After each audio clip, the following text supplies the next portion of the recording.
सुप्रभातम बच्चों, कैसे आप सभी। उम्मीद है आप सब बहुत अच्छे होंगे और अपनी पढ़ाई भी कर रहे होंगे। तो बच्चों, आज मैं आपके समक्ष आपकी पाठ्य पुस्तक, जो पूरक पाठ्य पुस्तक है कृतिका, उसका पाठ 2 मेरे संग की औरतें का भाग 2 लेकर उपस्थित हुई हूँ। कल मैंने आपको उसका भाग 1 पढ़ाया था, उसका सार बताया था भाग 1 में। उम्मीद है वो आपको समझ में आ गया होगा। आज मैं उसी क्रम को आगे रखते हुए उसी पाठ का आगे का सार बताने जा रही हूँ। उसे आप ध्यान से सुने। इस पाठ में लेखिका ने अपनी बहनों का परिचय दिया था। कल तक मैंने वहाँ तक छोड़ा था कि उसकी एक बहन जो थी रेणु थी, वो बहुत ज़िद्दी किस्म की थी। एक बार वो जो ठान लेती थी वो करके ही रहती थी। चाहे एक बार घटना है कि उसे तो कॉलेज भी यदि पैदल ही जाना अच्छा लगता था, वो गाड़ी में बैठकर नहीं जाती थी। तो और जो लेखिका की ये रेणु जो है, रेणु का नाम ही अचला है, वो उसकी सबसे छोटी बहन थी।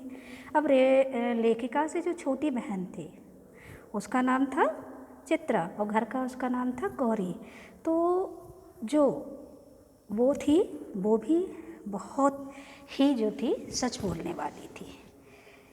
और कहते हैं कि उसने जो लेखिका से छोटी बहन थी चित्रा, उसने शादी के समय उसने एक ही नज़र में लड़का पसंद कर लिया था। उसने फट से अपने घर में कह दिया था कि मैं शादी करूँगी तो उसी लड़के से करूँगी। इतनी दबंग प्रवृत्ति की थी, किसी से डरने वाली नहीं थी।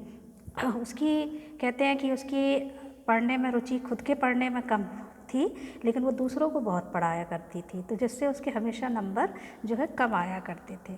और इतनी मुँहफट थी कि उसने एक लड़का पसंद कर लिया था तो तुरंत अपने घर में कह दिया था कि चाहे कुछ भी हो जाए मैं शादी करूँगी तो उसी लड़के से करूँगी। और उसने उस लड़के को भी जाकर बोल दिया था कि मैं तो शादी तुमसे ही करूँगी और मैं जो एक बार ठान लेती हूँ उसे पूरा करके ही दम लेती हूँ। इसके बाद उस लड़के को भी जो है उसके सामने अपने हथियार डाल देने पड़े, उसे भी मानना पड़ा उसके सामने और उसे शादी करने से, और उसने उससे शादी कर ली है।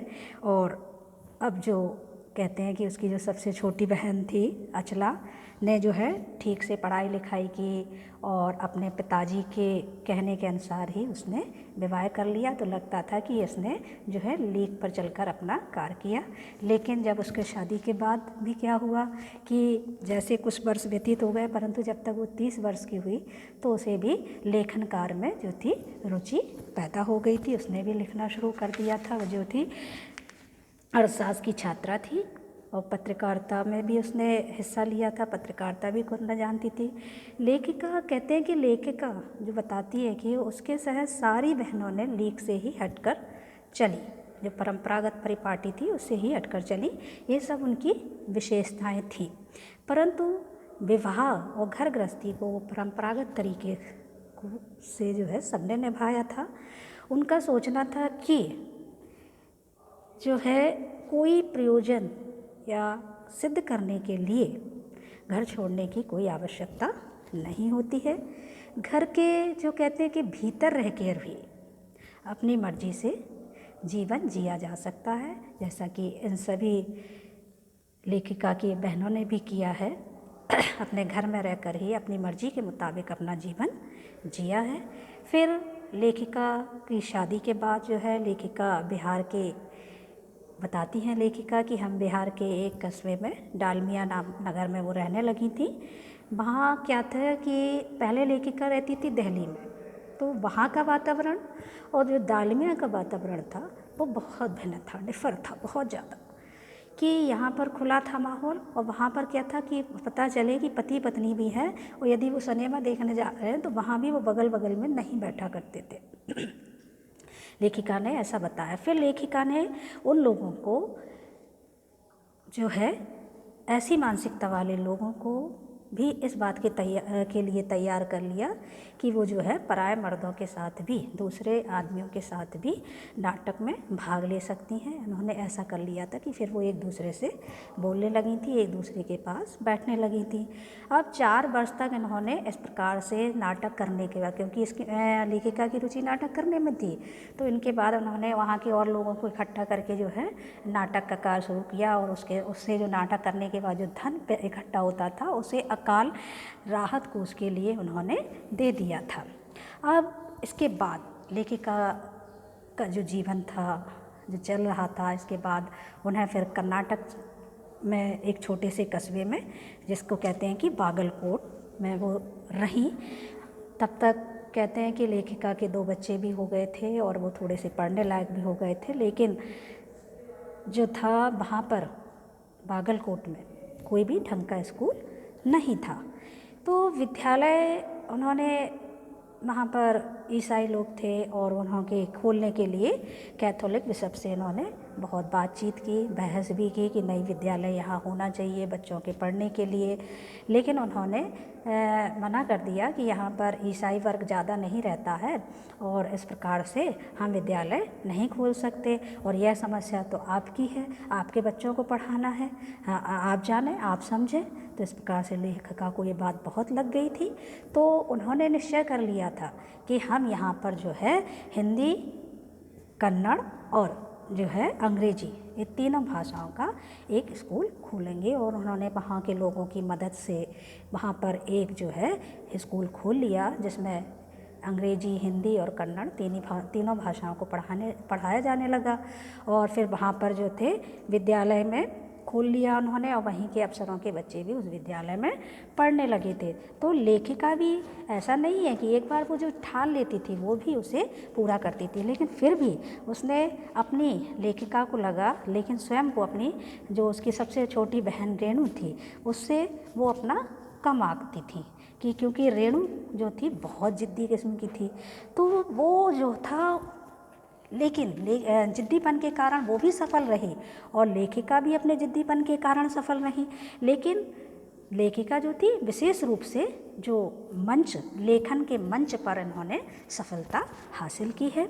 तो एक बार की घटना को वो अपनी बहन को जो याद करती, रेणु की एक बार की घटना को याद करते हुए वह रेणु के विषय में फिर लिखती है कि रेणु जो थी दिल्ली में, ये घटना कब की है कि लगभग सन 1950 की ये घटना के है कि वो तब अंतिम दौर में जो कहते थे, कहा है कि उसमें उन्होंने बताया है कि दिल्ली में लगभग 9 इंच तक बारिश हो चुकी थी और रेणु की जो थी वो बस से उस दिन रेणु की जो थी बस उसे लेने के लिए नहीं आई थी।